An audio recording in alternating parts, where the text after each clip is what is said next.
এখানে কয়েকটা বাদাম দিলাম,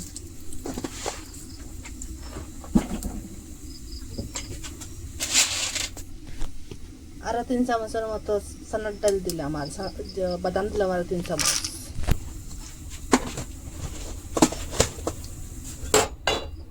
এটা এখন লাড়াচাড়া করবো।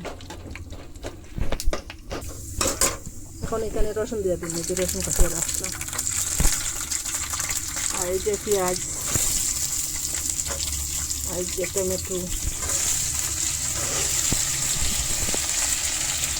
আর এই যে কাঁচা লঙ্কা, শুকনো লঙ্কা, এটাও দিলাম। আপনারা জাল খাইলে একটু বেশ দিয়ে দিলাম। আর এখানে কাঁচা কারি পাতা দিলাম, আর ধনিয়া পাতা দিলাম। সবটা বাজি,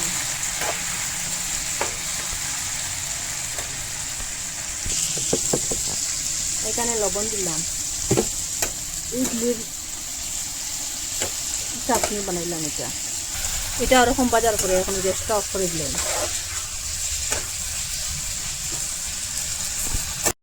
ঠান্ডা হোক এখন। একটু বাজিয়ে রাখলাম, বাদামটা দিলাম, আর ধনিয়া পাতা, আর যে নারিকেল, আর কাঁচা লঙ্কা, আর ধনিয়া পাতা, আর কারি পাতা, মিক্সচারটা ছোটো একটু একটু করে দিয়া কুটিম।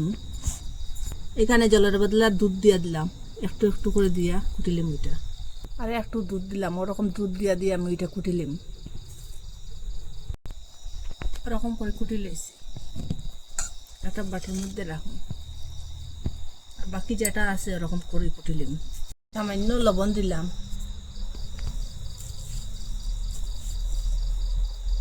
আর চিনি দিলাম, এটাও কুটিলাম একসঙ্গে। এরকম করে এটা চাটনি বানাই লিছি। আপনারা দুধ যদি থাকে না, দুধের জায়গায় জল দিয়েও বানাইতে পারবা।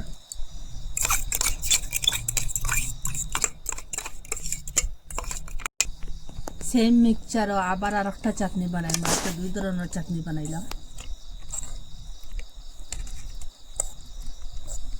এটাও একটু একটু করে কুটিলাম, এটা ওরকম করে কুটি লিছি। আর যেটা রয়েছে এটাও কুটিলাম, যেটা রয়েছিল এটাও ওরকম করে কুটি লিছি।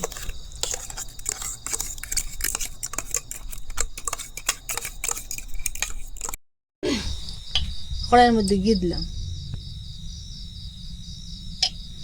আপনারা ঘিটা দিলে স্বাদটা বাড়িব, আর ঘির জায়গাতে আপনারা তেলও দিতে পারবেন।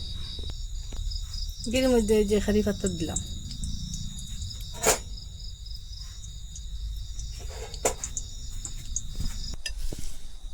এই যে 2টা চাটনি বানাইছিলাম, 2টা চাটনির মধ্যে দিয়া দিব একটু একটু করে।